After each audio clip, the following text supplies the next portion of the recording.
செல்வந்தனா இருக்கிற ஒருத்தருக்கு திடீர்னு பிச்சை எடுக்கிற சூழல் வந்தா என்ன ஆகுன்றத மையமா வச்சு பிச்சைக்காரன்ற திரைப்படத்தை இயக்கியிருக்காரு இயக்குனர் சசி. இதுக்கு முன்னாடி இவர் எடுத்த 555 திரைப்படம் வித்தியாசமான கான்செப்டா இருந்தாலும் பெரிய அளவுக்கு வெற்றியை கொடுக்கல. அதனால சசியோட முந்தைய படங்களான சொல்லாமலே பூ மாதிரி பிச்சைக்காரன் திரைப்படமும் தாக்கத்தை ஏற்படுத்தும்னு சொல்லப்படுது.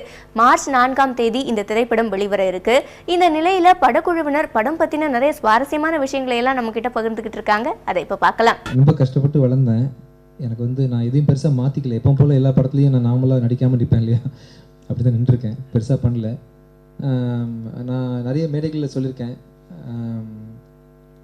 நம்ம எல்லாருமே பிச்சைக்காரங்க தான் சார். ஆக்சுவலாக சிக்னலில் இருக்கிறவங்க 50 காசு பிச்சை எடுப்பாங்க, 1 ரூபா பிச்சை எடுப்பாங்க, சிலர் சோறு கேட்பாங்க.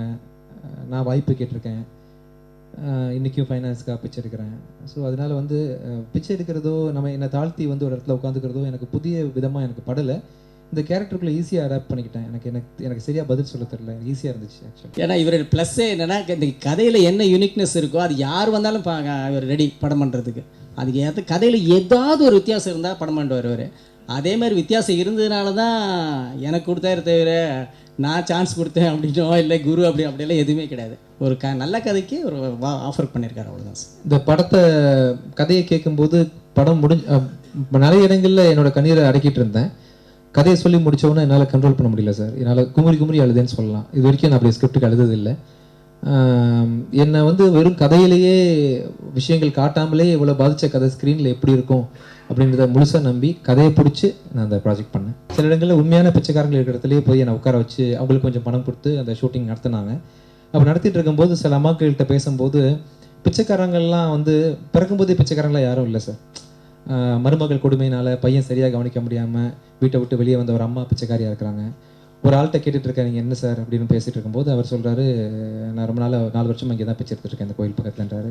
உங்களுக்கு கல்யாணம்லாம் எனக்கு ஒன்றும் புரியல, கேட்குறேன், தயக்கம் கேட்குறேன், உங்களுக்கு கல்யாணம் ஆயிடுச்சுங்களா எப்படி அப்படின்னு மாதிரி கேட்கும்போது, இருக்கா சார் என் பொண்ணு ஸ்கூலில் படிச்சுட்ருக்கேன், நான் படிக்க வச்சுட்ருக்கேன் பிச்சை எடுத்து அப்படின்னு சொல்லிட்டு. ஒவ்வொரு பிச்சைக்காரங்களுக்கும் மத்தியில் ஒரு வாழ்க்கை இருக்குது. நமக்கு அதெல்லாம் தெரியாது. பிச்சை எடுக்கிறான், இவங்களாம் கை கால் நல்லா தான் இருக்குது அப்படின்லாம் டக்குன்னு ஒரு ஈஸியாக மனசுக்குள்ள ரெஜிஸ்டர் பண்ணாமல் போயிடுறோம். அந்த கேரக்டர் வேல்யூ பண்ணிக்கிறது இல்லை. அவன் ஒரு மனுஷன் சமூகத்தால் தள்ளப்பட்டு அமுக்கப்பட்டு ஏமாற்றப்பட்டு அவன் பிச்சை எடுக்கால நிலைமைக்கு மாற்றப்பட்டுக்கான்றதெல்லாம் உள்ளே போய் யாரும் இது வரைக்கும் பார்த்ததில்லை. பேசும்போது தெரியுது அவன் ஒரு பிள்ளையோட அப்பா, ஹீரோ. அவர் தான் சூப்பர் ஸ்டார் அந்த ஃபேமிலிக்கு. ஸோ அந்த மாதிரி ஒவ்வொரு குடும்பத்துலேயும் பிச்சைக்காரங்களில் பல பேர் காப்பாற்றுறதுக்காக பிச்சை எடுக்கிறாங்க அப்படின்றத ரீசெண்டாக நான் இந்த படம் மூலமாக தெரிஞ்சுக்கிட்டேன் ஆக்சுவலாக.